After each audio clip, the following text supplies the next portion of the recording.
Nous sommes le 1er novembre 2024. Alors que s'est-il passé hier? C'était l'enfer, en tous les cas pas pour tout le monde, on en a profité évidemment.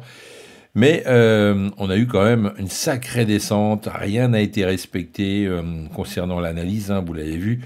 J'avais juste prévu un joli rebond ici qui n'a pas vraiment eu lieu puisqu'on a cassé cette zone-là et c'est remonté ensuite pour faire un pullback pour redescendre pleine balle. Donc voilà, il y a des jours comme ça, et bien ça se passe pas comme on veut. Et en fonction de ce qu'on a, eh bien on prend ou pas un trade dans le sens de la tendance et ça a plutôt été bénéfique pour moi hier. Alors on fait le ménage et puis on recommence pour avoir de nouveaux niveaux. C'est parti. Voilà, c'est fait. Alors, on se remet en délit. Voilà. On va se replacer correctement. Une belle bougie rouge qui va peut-être nous permettre aujourd'hui d'aller chercher au moins la moitié de cette baisse côté technique. Alors attention, on prend le plus haut ici. Hop. Copier-coller. On va prendre le plus bas ici. Je retourne sur mon 60 minutes. Voilà, donc il y a plein de choses à faire aujourd'hui. C'est vraiment très très très intéressant. Et justement, c'est bien d'avoir un prix beaucoup plus bas, hein, parce que on était vraiment haut pour acheter. Hein. Donc à un moment donné, c'est important d'avoir un prix beaucoup plus bas pour se repositionner. Et néanmoins, eh bien, trouver des belles opportunités. Évidemment, comme d'habitude, je vais me tracer... alors attendez, avant de faire ça, je vais carrément reprendre le Fibo et faire des niveaux intermédiaires pour être sûr de ne rien rater. Voilà. On va faire pareil ici. Voilà. Et là, on va pouvoir tracer nos zones, tout simplement. C'est assez scolaire, hein, vous voyez à chaque fois, mais c'est plutôt efficace. Parce qu'au moins, on sait où on va et on sait ce qu'on attend surtout. On ne traite pas n'importe comment. Donc ça, c'est les rejets. Tac. Ok, alors tout ce qui est au-dessus, ça va être du rejet pour nous. Hein. Vous l'avez compris. Tout ça, c'est pas bon. Voilà. Et le dernier, ce sera de l'achat ici. En espérant que ce niveau, enfin en tous les cas, que cette zone puisse tenir pour pouvoir racheter. Ça serait plutôt sympa. Alors, je vais agrandir un petit peu le graphique. Voilà. Donc, belle descente hier, ce qui veut dire qu'on pourrait se retrouver avec, soit dans un premier temps,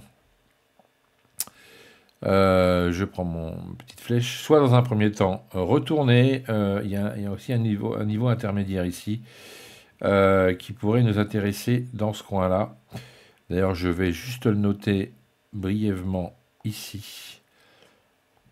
Voilà, ça pourrait être intéressant si toutefois on vient se poser dessus, parce qu'on a vu que parfois ça ne revient pas totalement sur la zone et ça vient juste un peu avant rebondir pour repartir après. Donc un joli contre-pied. Donc pourquoi pas ici attendre ce niveau-là, en tous les cas pour l'ouverture déjà européenne ce matin pour voir comment ça réagit. Et voir si éventuellement on a des retours ici sur le Nasdaq sur ce niveau. Et on va voir si on peut retourner sur ce niveau dans un premier temps. Si toutefois on a la chance que ça monte encore, pourquoi pas retourner là. Ça serait à mon avis le maximum hein, pour cette journée. Après, ça peut tout retracer, mais je serais quand même super étonné que ça remonte d'un coup. Par contre, donc ça c'est le premier scénario, on attend vraiment que ça revienne dans cette zone-là. Petite zone intermédiaire, et après on repartirait du côté de la hausse, hein, vers les 20 250, ça serait plutôt pas mal. Et sinon, on s'arrête ici, hein, et puis on fait juste un petit retour pour retester encore ce niveau, et ensuite, eh bien, tout simplement repartir sur des hauts. Donc ça, c'est une première chose. Donc ça nous fait déjà deux possibilités intéressantes. Ensuite, si jamais ça ne veut pas, on pourrait éventuellement revenir encore sur cette zone de prix, hein, sur les 20 000. Voilà. Les 20 000 sont intéressantes, même un peu en dessous, ce serait bien même 19 950 pour pouvoir racheter. Donc d'ailleurs, je vais également le tracer Voilà.